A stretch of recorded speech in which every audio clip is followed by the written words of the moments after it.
Eva Martín es médico de familia, es investigadora de la enfermedad, es autora y coautora de autores en encefalomielitis miálgica y fibromialgia. También escribe en un blog llamado Punto de Encuentro, que es precisamente sobre encefalomielitis miálgica. Y es una portavoz activa sobre la enfermedad en redes sociales como Twitter. Ahí tiene sus seguidores y nosotros también estamos siempre al día de tus publicaciones. Entonces, bueno, pues empecemos. Si quieres, es la primera tú, Sebastián. Listo. Listo. Listo. Entonces, la primera pregunta sería, sabemos que una de las razones por la que se acercó a encefalomielitis miálgica como profesional de la salud fue conocer dos pacientes con la enfermedad. ¿Cuáles fueron las razones? ¿Cuál fue lo que le pareció particularmente llamativo de estos casos? Pues sí, el inicio tuve dos pacientes, uno era una paciente de mi consulta y otro era un familiar. Eran dos pacientes jóvenes que tenían una afectación severa y la verdad es que yo las veía muy limitadas y no sabía muy bien a qué achacarlo. Entonces, lo que más me frustraba es que valorara cualquier posibilidad, todas las pruebas que les iba haciendo eran normales y no acababa de entender por qué tenían esos síntomas. Estuvimos, pues como la mayoría de los pacientes, estuvimos 3 años hasta que llegamos al diagnóstico y cuando llegamos, pues realmente la idea o lo que yo había aprendido sobre lo que era la encefalomielitis miálgica, pues era muy diferente a lo que yo tenía delante y eso es lo que más me llamó la atención. Doctora, Y de ahí pues yo empecé a estudiar sobre la enfermedad y a formarme. listo. Me gustaría que me contaras un poco, o nos contaras más bien, cuál fue el contraste del aprendizaje previo a la enfermedad con lo que descubriste en la práctica con estas pacientes. Pues el contraste, cuando yo empecé a estudiar estas pacientes, ibas buscando alguna enfermedad o autoinmune o alguna enfermedad neurológica severa. Entonces, cuando la primera vez que me dijeron, mira, lo que tiene, porque lo diagnosticó otro profesional, yo no conocía la enfermedad, cuando me dijeron, lo que tienen es, en aquel momento me dijeron el término síndrome de fatiga crónica. Pues mi primera idea es, no hombre, no, tú no sabes lo que le está pasando a mis pacientes, porque a mí lo que me han contado en la facultad del síndrome de fatiga crónica no tiene nada que ver con mis pacientes que están en silla de ruedas, que no pueden salir, que cuando, claro, llevaba tantos años, llevábamos ahí 3 años buscando y se habían perdido casi todas las posibilidades y la persona que lo diagnosticó era una persona que me merecía confianza, entonces decidí formarme, digo, a ver qué es lo que está pasando aquí. Claro, cuando vi la realidad de la enfermedad, pues lo que dije, ¿por qué nadie me lo ha contado así? Porque estos 3 años me los podía haber evitado.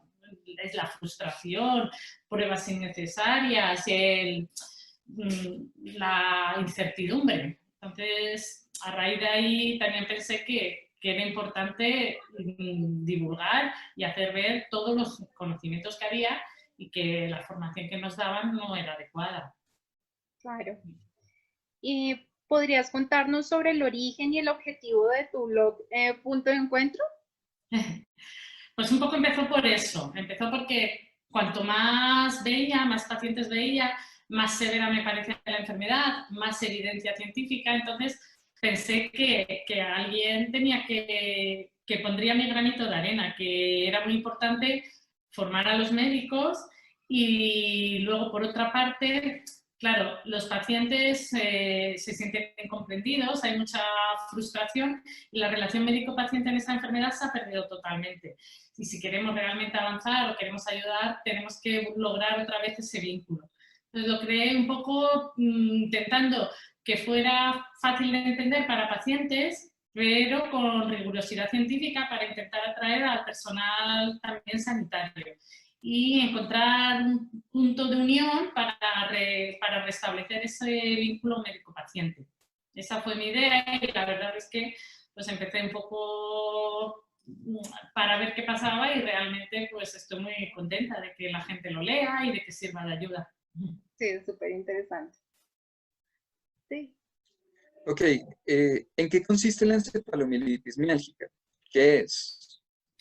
Pues la encefalomielitis miálgica es una enfermedad neurológica, está codificada como tal, pero es de lo que los médicos llamamos de afectación multisistémica. No solo afecta al sistema nervioso, sino que afecta pues, a distintos órganos y aparatos. Afecta sobre todo al sistema inmune, al sistema neurológico y al sistema metabólico.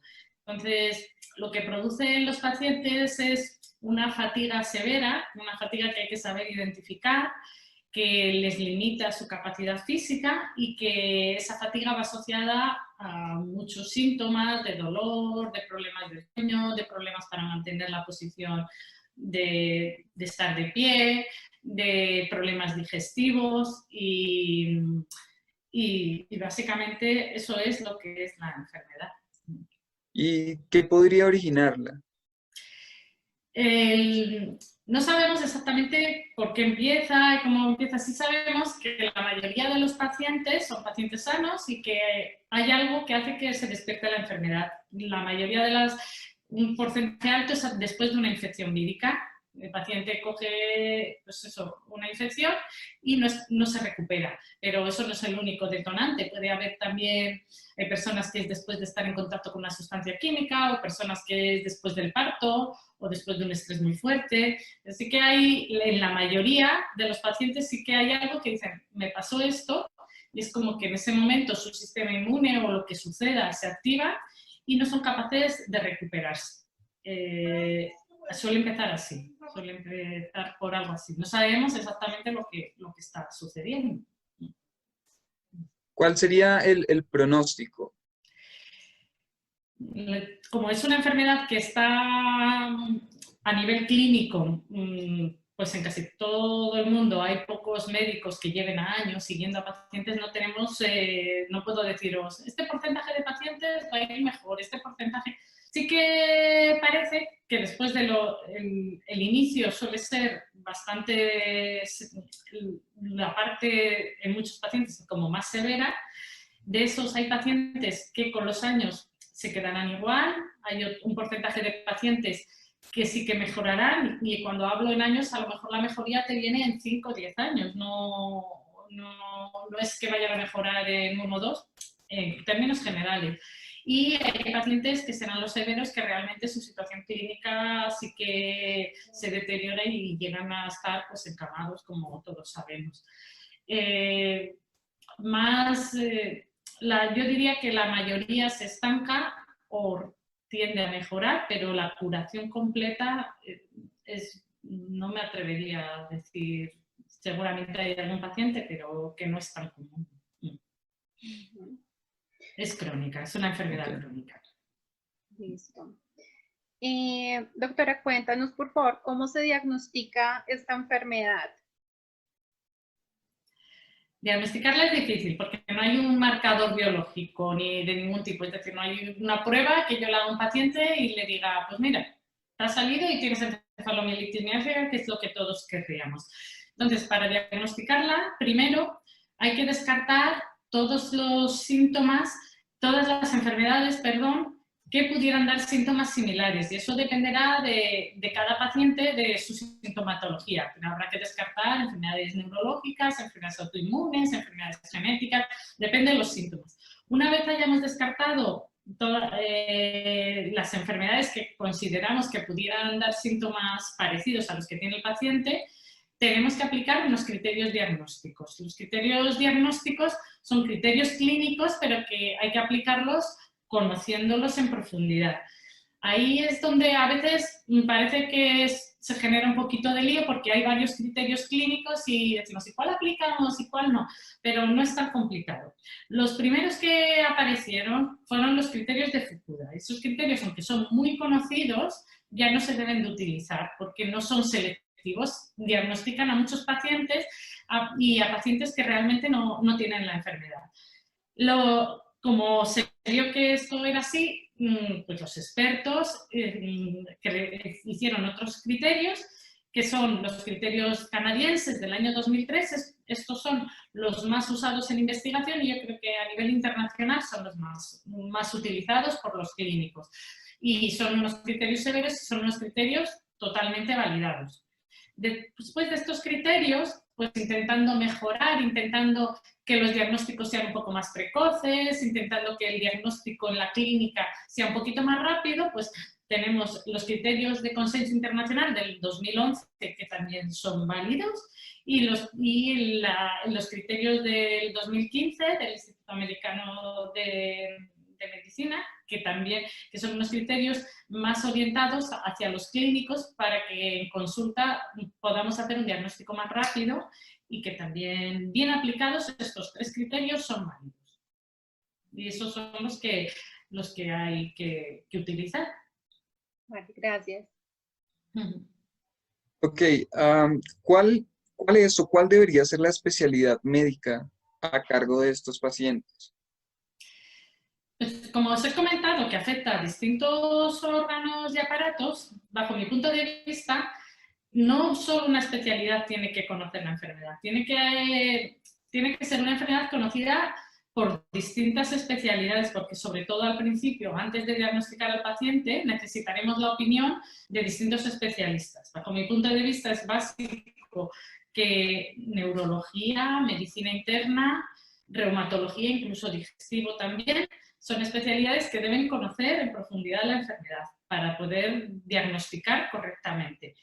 Luego, el seguimiento, ¿quién debe hacerlo? Pues creo que el seguimiento debe hacerlo aquel médico, independientemente de su especialidad, que se forme un poco más en profundidad en esta enfermedad, para luego saber los síntomas del paciente, qué síntomas son normales, o qué síntomas debemos hacer un estudio adicional.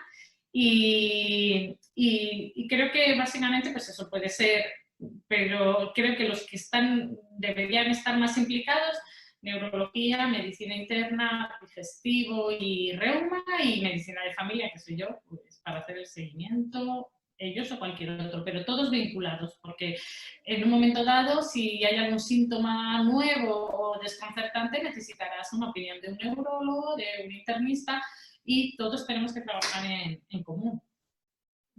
Eso es mi punto de vista. Vale. Bueno, en Colombia tenemos un problema grave con la encefalomielitis miálgica, y es que los médicos acá suelen dar el diagnóstico de fatiga crónica como si fuera un síntoma de la fibromialgia. Entonces, sería súper importante que nos contaras cuáles son las diferencias entre estas dos enfermedades. Sí, a ver, fibromialgia y encefalomielitis miálgica son 2 enfermedades que son muy severas, que comparten muchos síntomas y que por eso a veces es difícil de diferenciarlos. Diferenciarlas es importante, bajo mi punto de vista, por 2 cosas. Primero, porque así le ofrecerás al paciente el mejor tratamiento para él, y por otra parte, para clasificar bien en investigación, o clasificamos bien a los pacientes o tampoco vamos a poder avanzar. Entonces, la fibromialgia tenemos que saber que es la enfermedad del dolor por excelencia, y no cualquier dolor, es un dolor severo, y a ese dolor se le asocian otros síntomas, que entre ellos puede ser uno, la fatiga. Y la encefalomielitis miálgica es la enfermedad de la fatiga por excelencia, pero no lo mismo, no una fatiga cualquiera, una fatiga limitante. Y a esa fatiga se le asocian síntomas, y uno de ellos puede ser el dolor. El problema es cuando estamos ante un paciente que tiene dolor y fatiga, pues debemos discriminar si tiene una enfermedad, si tiene las dos y cuál es la que tiene. En esos casos, lo que discrimina es lo que llamamos el malestar posesfuerzo o la intolerancia al ejercicio, que es algo es algo que tiene la encefalomielitis miálgica y que es lo distintivo de la enfermedad. Y es el hecho que estos pacientes, el realizar más actividad, tanto física como mental, más allá de sus capacidades, les puede hacer, vamos, les puede deteriorar clínicamente y pueden deteriorar su enfermedad. Esa respuesta anómala a la actividad física es la que debemos de buscar en los pacientes, ver si tienen CRAS, estudiarlos, y esa es la diferencia una de las diferencias primordiales. Y entonces definitivamente se puede hablar de diferencias también en los procesos, digamos, metabólicos o bioquímicos que están pasando estos dos tipos de pacientes? ¿Hay explicaciones biológicas diferentes para cada una? A ver, explicar, como no sabes, probablemente sí que comparten cosas. Probablemente el día que sepamos exactamente cuál es el fallo metabólico inmune, probablemente el punto de ataque sea un poco diferente, pero a nivel de investigación, sí que los estudios, es que se han hecho estudios de fibromialgia por un lado, de encefalomielitis miálgica, y poder decir, esto pasa seguro aquí y esto allí, no te puedo decir. Pero sí que es verdad que esa intolerancia al ejercicio, esa respuesta anómala, que sí que se hace en muchos estudios, esa sí que es significativa de la encefalomielitis miálgica. Por eso el manejo de la actividad física es diferente entre unos y otros. Y los propios pacientes, así te lo dicen, un paciente con fibromialgia, lo normal, si le haces el hacer ejercicios suaves adaptados a su capacidad física de estiramientos, está claramente contrastado en estudios que le beneficia y le mejora para el dolor. Los pacientes con encefalomielitis miálgica, lo que hay que enseñarles es a su capacidad física, distribuirla y a lo largo del día, porque forzarse a hacer un ejercicio lo que va a hacer es que pueda hacer menos cosas a lo largo del día. No voy a mejorar su enfermedad, incluso puedo llevarlo a casa. No sé si es eso lo que, Sí, lo sí, que es. sí. Ok, ¿podrías hablarnos de esas diferentes presentaciones y grados en los que se presenta la enfermedad?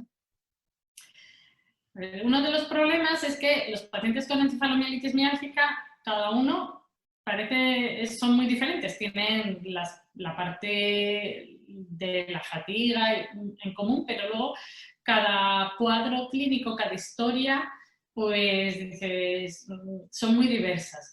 Entonces, esto en investigación lo que se cree es que hay probablemente distintos mecanismos que nos puedan llevar a la misma enfermedad. Para entenderlo, muchas veces pongo el mismo ejemplo. Yo puedo tener un fallo en mi riñón porque mi riñón se ha destruido porque tengo una enfermedad autoinmune, o porque he tenido un tumor, o porque he tenido un infarto. El caso es que cuando yo veo a esos pacientes en que el riñón no funciona, me parecen todos iguales, pero la forma de haberles tratado o la forma de haber evitado su enfermedad es diferente en cada uno. Pues en encefalomielitis miálgica se cree que probablemente pasa lo mismo, que se estima que 3 grupos, que habrá un grupo de más perfil autoinmune, otro grupo de más perfil inflamatorio y probablemente otro grupo que no sabemos muy bien especificar, y que eso es lo que hace que los pacientes nos parezcan diferentes, aunque el efecto final es el mismo, y que si pudiéramos discriminarlos avanzaríamos más en investigación. Por eso se hace tanto hincapié en una recogida de datos minuciosa para, una vez tengamos las muestras de sangre o de los pacientes, podamos reagruparlos, a ver si por grupos conseguimos encontrar ese mecanismo que ha hecho que ese paciente enferme. Por eso es importante una buena recogida y un buen estudio de cada paciente. Y lo de los grados que me preguntan, normalmente se habla de 4 grados, lo que sería el grado leve o 1, moderado, severo y muy severo. Y eso se hace en función del grado de limitación. El grado más leve, que a mí no me gusta usar la palabra leve porque dices leve parece que no pasa nada. El grado leve, para ser diagnosticado de encefalomielitis miálgica, es que tengas una limitación del 50% de tu capacidad física y mental. Es decir, que tú puedas hacer la mitad de lo que haces normalmente. Eso no es leve. Pero bueno, es el caso, el primer grado sería.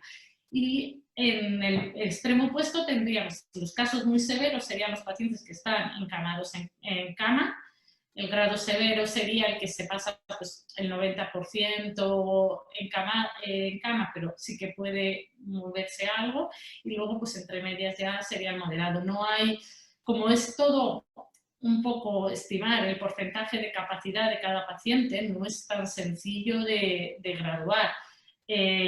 Pero básicamente es eso, el muy severo son inflamados y el grado 1, el que dicen leve, a mí no me gusta usar leve porque de leve tiene poco, sería aquel que tiene una limitación del 50%.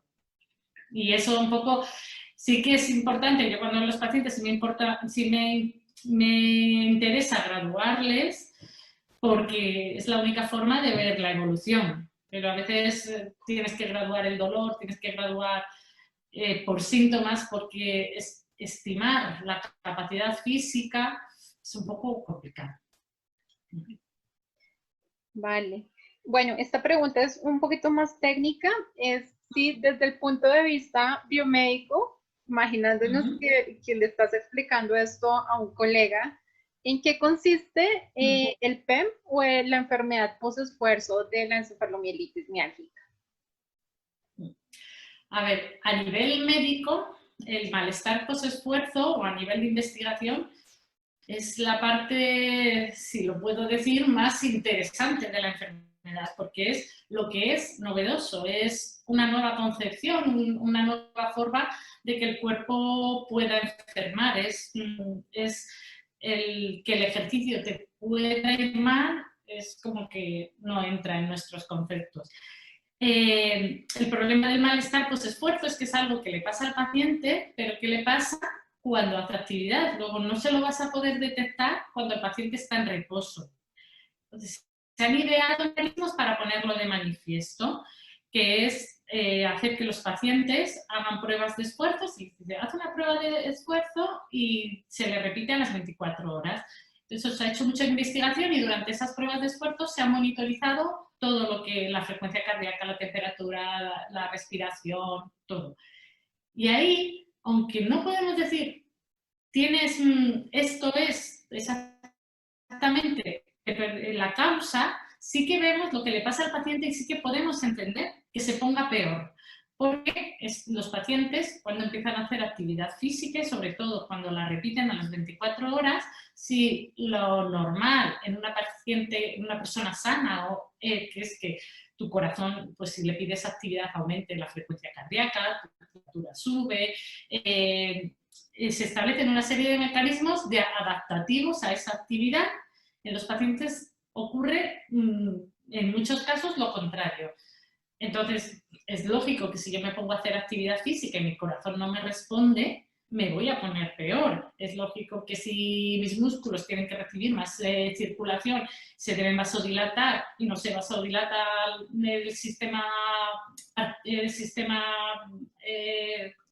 circulatorio, es lógico que yo no tolere esa actividad. Entonces, de eso ya hay muchos estudios, se ve que sucede y es evidente que la actividad física al paciente responde de forma anómala y es lógico que se ponga peor. Ahora nos toca descubrir por qué ese paciente está en esa situación para poder ponerle un tratamiento, claro. Okay.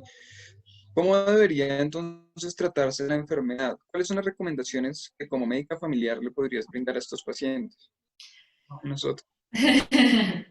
Pues lo ideal en cualquier enfermedad es tratar la causa. Tú tienes una faringitis, te pongo el antibiótico y te quito la bacteria que tengas y te curo. Eso, desgraciadamente, aquí no se puede ofertar.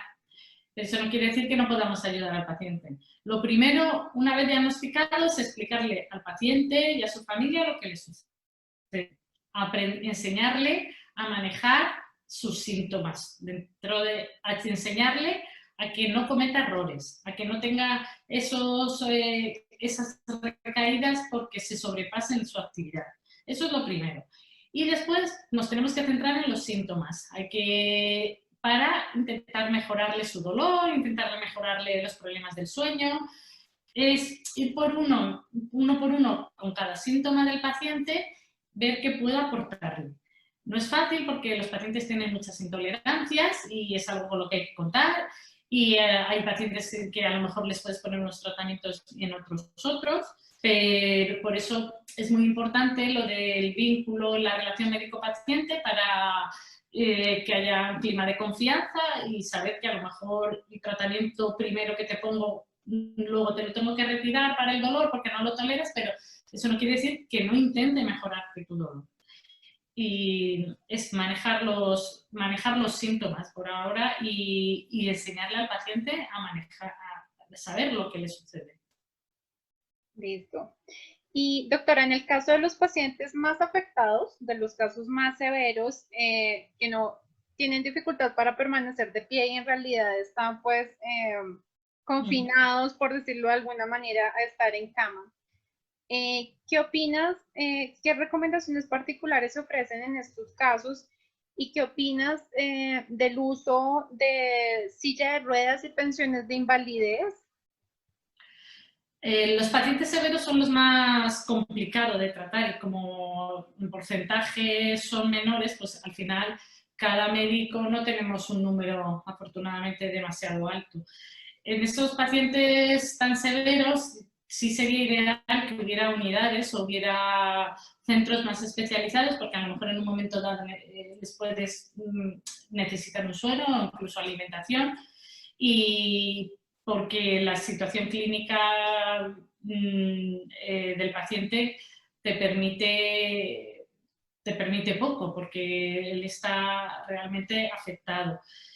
El uso de silla de ruedas, yo cuando un paciente está limitado lo recomiendo, porque la limitación y el aislamiento social que produce la enfermedad es muy importante y el paciente, si con la silla de ruedas puede salir un poco, pues hay que favorecerlo. Es que además hay muchos pacientes que sin silla de ruedas pues no podrían salir de casa y a lo mejor con la silla se lo permites. O sea, eso ojalá no se necesita, pero a día de hoy es un recurso. Y bueno, pues sí, es que no sé qué más me he preguntado.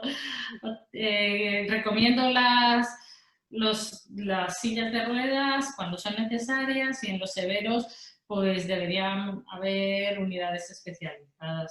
Pensiones de invalidez también es algo... Y eso, obvio, son personas que no pueden trabajar y si encima todos necesitamos comer y todos necesitamos, es más, son personas dependientes que si no tienen a nadie que se pueda ocupar de ellos tendrán que contratar a alguien.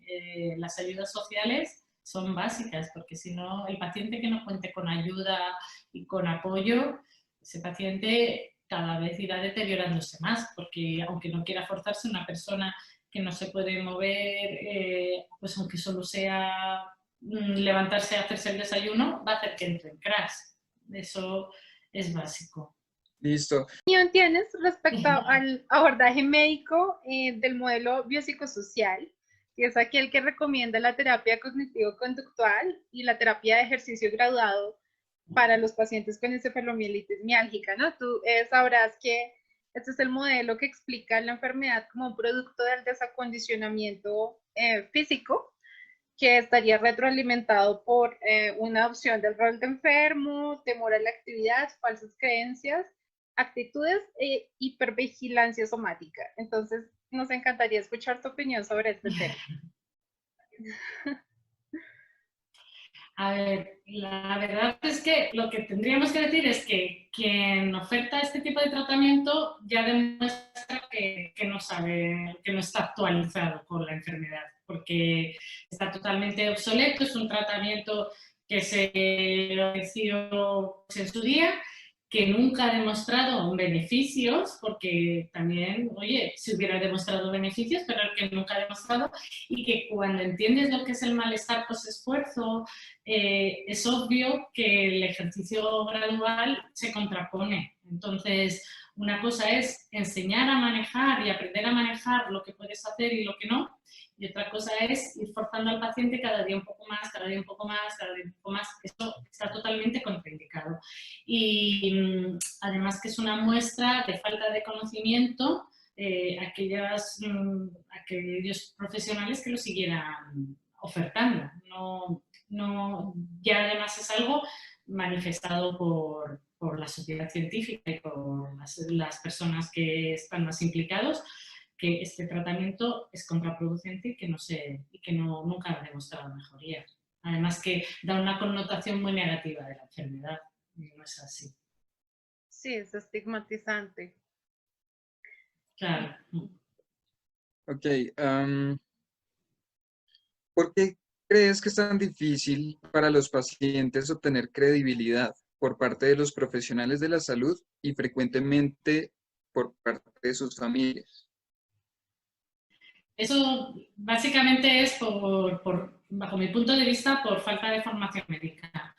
Si cuando los pacientes van al médico y si el médico duda, el problema es que cuando un paciente te cuenta síntomas que tú no sabes justificar y todas las pruebas empiezan a salir normales, pues como no te han enseñado otra cosa, pues al final acabas cuestionando y acabas pensando que lo que te cuenta el paciente que no será para tanto. Entonces, si el médico transmite eso, transmite esa falta de credibilidad, pues al final el familiar pues también se lo cree. Y entonces eso hace que el paciente, lógicamente, se sienta triste, se enfade, se frustre. Y esa frustración y ese enfado, que es algo normal, al final es contraproducente porque parece que refuerza el pensamiento de la persona que cree que pues, a lo mejor se ha deprimido o cualquier cosa. Entonces, lo principal sería formación médica para poder explicar y entonces pues, la mayoría de los familiares pues atenderían como toca a su familiar. Eso. Bueno, doctora, ¿cuál es la actual situación científica y social de la enfermedad? Redondeando un poco para pensar qué podemos esperar a futuro. A ver, yo creo que ahora sí que quizás se pueda, que la situación de la pandemia pueda traer en la encefalomielitis miálgica mejorías, y lo voy a explicar. La enfermedad de la encefalomielitis miálgica en los últimos años a nivel de investigación sí que se está viendo un interés mayor. Otra cosa es que tuvieran fondos, pero a nivel de investigación los investigadores tienen claro que es una enfermedad biológica y cada vez se sabe más y les resulta muy interesante de estudiar. El problema en las investigaciones, aparte de lo que hemos dicho, de que hay mucha variedad y mucha diversidad de pacientes, otro problema importante era que la mayoría de los pacientes cuando entran en estudios llevan ya años de enfermedad, porque estamos diciendo que llegar al diagnóstico te cuesta años. Entonces, cuanto más años lleves de enfermedad, más difícil te va a resultar ver el fallo inicial del paciente, porque ya al final el cuerpo va compensando la patología. Entonces, ese problema de que no cogíamos a los pacientes al inicio y además el problema de esa diversidad hace que la investigación más lenta. Ahora, con el COVID, que estamos viendo que hay un grupo de pacientes que tienen lo que pues por ahora se llama o el COVID persistente o el síndrome post-COVID, que al final es un síndrome postviral, que a lo mejor es lo mismo que la encefalomielitis miálgica, el tiempo nos lo dirá, o a lo mejor tiene diferencias, pero independientemente de que sea exactamente igual o no, cualquier información que podamos tener nos va a ayudar a entender los síndromes postvirales. Entonces, está claro que el COVID ahora a nivel de investigación se va a estudiar mucho y los investigadores de repente se encuentran que tienen a muchos pacientes al inicio de la enfermedad y homogéneos, porque todos son por la misma causa. Entonces, creo que eso sí que nos va a dar mucha información y veremos cuánta podemos usar o cuánta nos beneficia, pero nos va a aportar mucho en conocimiento de síndromes postvirales. Y a nivel social, creo que si con lo que está sufriendo todo el mundo con esta pandemia, el síndrome post-COVID es algo cuestionable, es algo que se sabe, que todo el mundo dice, sí, hay pacientes que no se pueden recuperar. Y si tú das credibilidad a ese síndrome post-COVID, no puedes negar la existencia de la encefalomielitis miálgica. Entonces, creo que, aparte de que ya estábamos empezando a saber mucho y había interés, que con esto se le va a dar un empujón, o al menos eso quiero pensar. Bueno, doctora, esta última pregunta se divide en 4 partes. ¿Cuál debería ser el rol de la familia de los pacientes? A ver, los pacientes, lo que hay que tener claro es que un paciente con encefalomielitis miálgica es un paciente que va a necesitar apoyo hasta el grado leve, porque aunque el grado leve a lo mejor hay pacientes que pueden mantener un trabajo, si es un trabajo de baja carga, ese paciente cuando llega a casa va a tener que descansar. Y entonces, ese paciente, cualquier paciente necesita apoyo familiar. Por eso es importante que los familiares lo conozcan. Si en cualquier familia un miembro de la familia tiene una enfermedad crónica limitante, pues la familia sabe que va a tener que apoyar, y si no dispones de ese apoyo, habrá que darle una ayuda social a esa persona o algo, porque paciente que no tiene ese apoyo, paciente que va a ir recayendo, porque no va a poder adaptar su situación física con lo que tiene que hacer. Eso es así. ¿Cuál sería el rol del sistema sanitario?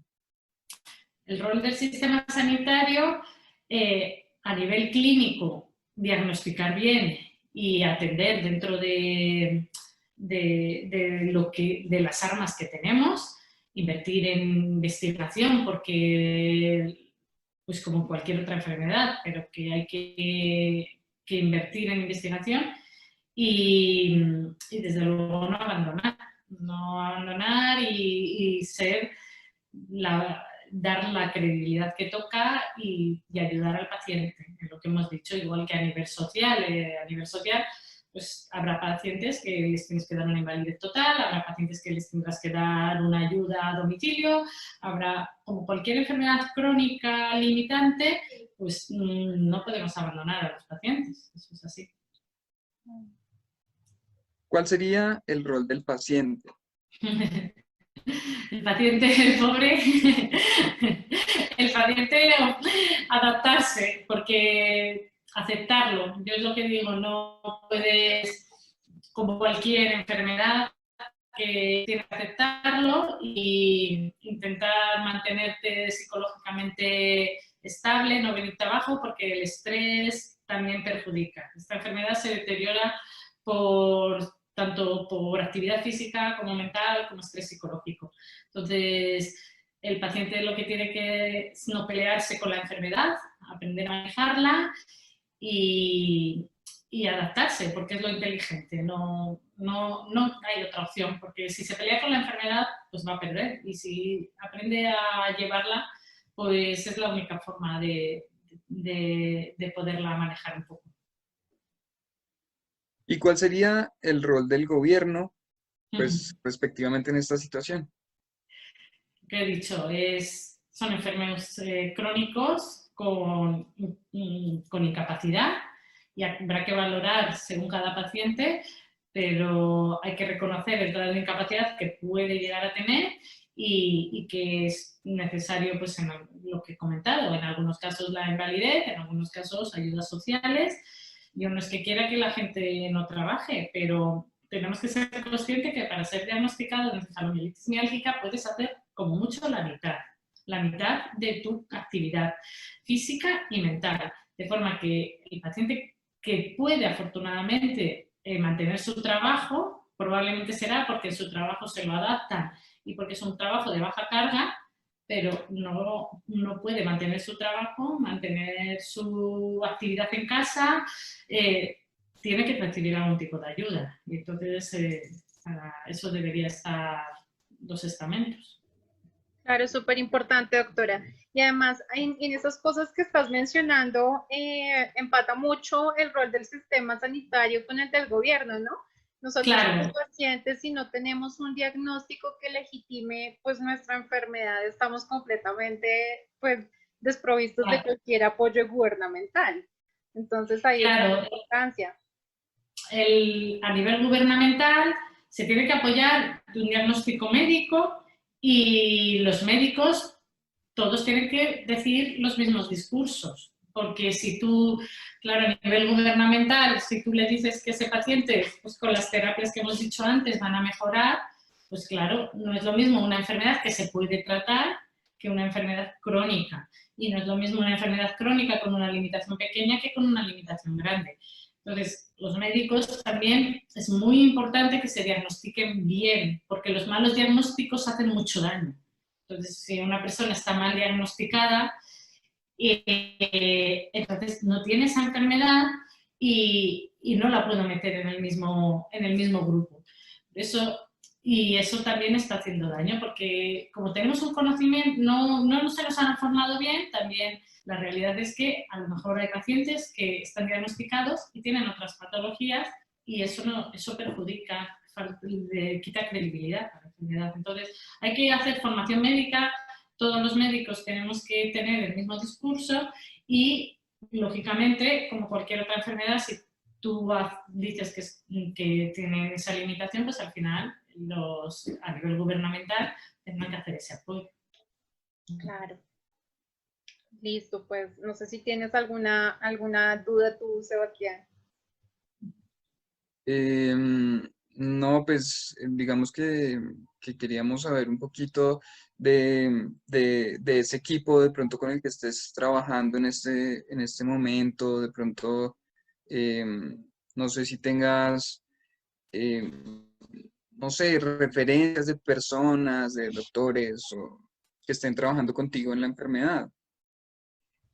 A ver, a nivel de lo que habíamos comentado, a nivel de los clínicos, pues hará un par de años pues empezaron a organizarse médicos que no tuvieran ya solamente una visión de investigación, sino una visión clínica. Entonces se creó, en Estados Unidos se creó un grupo de médicos clínicos expertos, que es el que dirige la doctora Bateman, y que bajo mi punto de vista era muy importante esa orientación. En Europa se creó otro grupo que yo participo, que se llama EMEC, European Myeloencephalomielitis Clinical Council, y es un grupo de clínicos que lo que intentamos es por lo menos unificar formas de trabajo y divulgar. El problema también es pues eso, que con la pandemia pues no se está pudiendo hacer todo lo que nos gustaría, pero es importante porque así, si empezamos a divulgar, los diagnósticos serán más correctos, entonces a nivel de investigación tendrán pacientes mejor estructurados y también para dar seriedad. No es lo mismo que yo hable por mí, que yo hable como miembro de un grupo que a nivel europeo está trabajando en esto. Siempre es de la mayor credibilidad, eso es así. Claro, sí. No, maravilloso entonces todo lo que se está empezando a hacer, porque ha sido, yo creo que desde antes del 2015, cuando salió pues como el informe de la Academia Nacional de Medicina en Estados Unidos, todo iba más lento, ¿no? Pero eso fue algo que impulsó mucho también la investigación y hacer que esto fuera como algo más oficial. Ya empezó a verse con otros ojos. Entonces, pues sí, toca seguir y esperar que siga avanzando la investigación.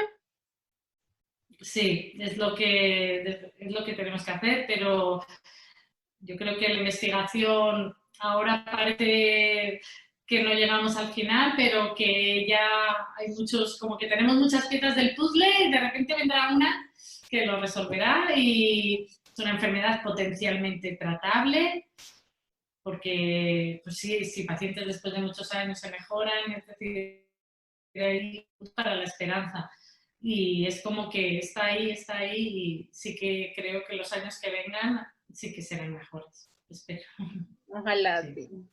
Ay, bueno, muchas gracias, doctora, por haber aceptado la entrevista. Deseamos tu pronta recuperación. Gracias. Bien, otra vez, nuevamente, atendiendo pacientes. Sí, en breve. Por ahora divulgamos y a ver, yo os lo agradezco mucho y me siento muy halagada de que hayáis pensado en mí, de verdad.